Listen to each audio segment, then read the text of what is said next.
Terima kasih Frida. Kembali lagi bersama saya Tasya Natalia pada segmen Fundit Fundamental Pandit CNBC Indonesia. Pada sore hari ini kita akan bahas salah satu emiten logistik yaitu Logistik Plus Internasional atau dengan kode saham LOPI yang akan melantai di bursa saham besok ya. Jadi ini sudah melalui penawaran umum pada kemarin, jadi sudah tidak bisa dibeli. Jadi kita akan mengulas bagaimana dari sisi fundamentalnya yang kabarnya valuasi super mahal. Nah, sebelum itu kita akan lihat pada slide berikut di mana latar belakang dari aksi IPO-nya ya. Kita lihat pada slide di sini di mana perusahaan dengan kode saham LOPI ini akan menawarkan saham baru sebanyak 300 juta lembar yang setara dengan free float atau kepemilikan di masyarakat itu 27,27% ya. Dan harga yang ditawarkan sendiri di 100 per lembarnya. Ini merupakan harga batas bawah dan potensi raihan dana nantinya senilai 30 miliar. Ini cenderung kecil ya, 30 miliar.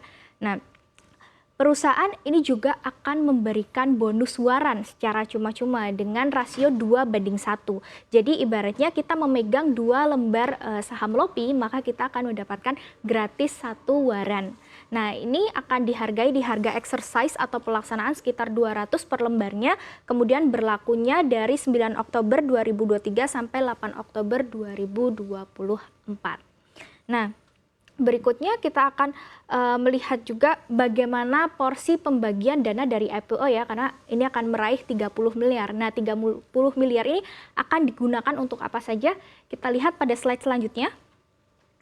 Nah, di sini ada beberapa alokasi ya. Pertama paling banyak 60% atau setara dengan 18 miliar ini akan digunakan untuk modal kerja operasional. Karena bisnisnya ini mengenai logistik, maka ya modal kerjanya ini digunakan untuk hal-hal yang berhubungan dengan logistik, misalnya untuk menambah armada seperti truk, kemudian juga di pergudangan dan lainnya. Kemudian di sini ada 31% atau 9,3 miliar ini untuk pembelian truk baru secara lebih spesifiknya. Kemudian 9% sisanya atau 2,7 miliar ini digunakan untuk membeli software CargoWise dan alat lainnya. Nah, software ini digunakan supaya kegiatan operasional perusahaan baik penjualan, operasional, hingga keuangan, administrasi dan sebagainya ini bisa lebih real time dan juga bisa lebih terakselerasi dengan baik ya, biar terintegrasi. Selanjutnya penggunaan dana waran ya, karena tadi perusahaan juga mengeluarkan waran secara cuma-cuma, ini akan digunakan untuk modal kerja seperti untuk pembayaran vendor, kemudian juga untuk sewa tongkang atau bisa kita bilang kapal ya. Jadi armada yang digunakan perusahaan ini bukan hanya truk di darat tapi bisa di laut dan juga di udara dan lain sebagainya. Nah, selanjutnya kita akan menelisik lebih dalam kepada bisnis perusahaan, karena kita sudah tahu nih dana yang digunakan kan untuk operasional ya, untuk ekspansi. Nah, kira-kira bisnisnya tuh apa saja biar bisa lebih optimal. Kita lihat pada slide selanjutnya. Nah, di sini bisa kita lihat pada gambar ya, ada alur dari operasional atau bisnis yang dilakukan perusahaan, di mana perusahaan itu mengumpulkan barang ya yang akan dikirim. Nah, nanti biasanya disortir terlebih dahulu. Nah, kalau sudah disortir, nanti biasanya akan dilakukan pengiriman. Nah, pengiriman ini ada 3 jenis ya, bisa melalui darat, udara, dan lautan. Kemudian biasanya setelah sampai akan dilakukan sortir kembali untuk mengetahui sesuai alamat yang dituju agar lebih tepat begitu ya. Selanjutnya perusahaan melakukan pengiriman ke alamat tujuan. Nah, jadi bisnis logistik itu kurang lebih seperti itu ya. Dan di sini perusahaan tersendiri sudah melakukan operasi ternyata sudah dari 2016 lalu, bermula dari 2 unit truk dan hanya ada 3 pelanggan atau 3 perusahaan. Nah, kini perusahaan sudah memiliki lebih dari 20 pelanggan gitu. Dan perusahaan sendiri memiliki nilai tambah ya, karena dia ada kerjasama dengan Logistik Plus yang ada di Indonesia sendiri. Nah, Logistik Plus ini sebagai informasi merupakan perusahaan logistik yang pusatnya di Amerika Serikat dan memiliki 180 jaringan gitu atau di 180 negara. Jadi ini merupakan nilai tambah yang mana perusahaan bisa melakukan ekspor dan juga impor begitu ya. Yang mana juga ini melayani kepengurusan jasa kepabeanan dan juga jasa pergudangan. Nah, selanjutnya kita akan melihat bagaimana kinerja dari keuangannya, karena kita sudah tahu ya perusahaan dapat pendapatan itu dari bisnis logistik. Nah, kita mau tahu nih siapa saja pelanggannya, kemudian nanti profitabilitasnya bagaimana. Kita lihat pada slide selanjutnya. Nah, di sini kita masuk kepada pelanggan terlebih dahulu ya. Jadi kalau kita tadi membahas 2016, perusahaan itu kan hanya memiliki 3 pelanggan ya.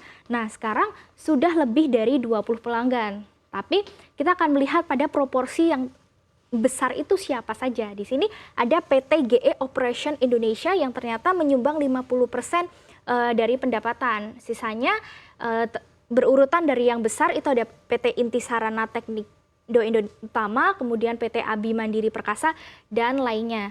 Kalau kita melihat secara proporsi di sini yang paling banyak kan PT GE Operation ya. Jadi perusahaan ada ketergantungan di situ. Maka ini juga perlu menjadi PR bahwa perusahaan harus kedepannya mencari pelanggan-pelanggan agar bisnisnya itu lebih terdiversifikasi. Nah, yang terbaru sampai dengan mengutip data prospektus, perusahaan memiliki kerjasama dengan PT Santos Jaya Abadi atau produsen dari permen kopi kapal api, dan juga ada nota kesepahaman dengan PT Angkasa Pura Properti untuk di kegiatan pergudangan gitu ya, dan juga kegiatan kargo lainnya.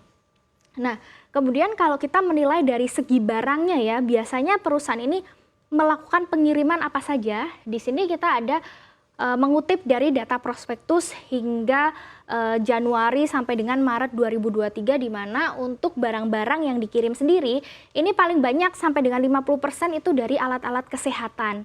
Kemudian ada hasil tambang ya, berupa batu bara, pasir, nikel dan lainnya, ini mencapai 34%.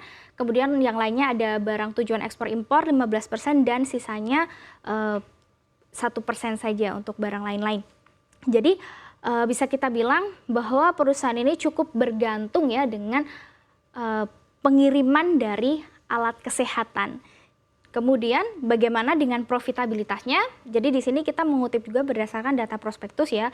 Di sini secara tahunan terlebih dahulu kita melihat dari 2021 ke 2022 untuk pendapatan sendiri ada peningkatan yang cukup signifikan dari 46,7 miliar ke 71,43 miliar. Begitu pula dengan data terbaru dari kuartal pertama tahun ini, kita bandingkan secara tahunan naik dari 10,44 miliar ke 13,16 miliar.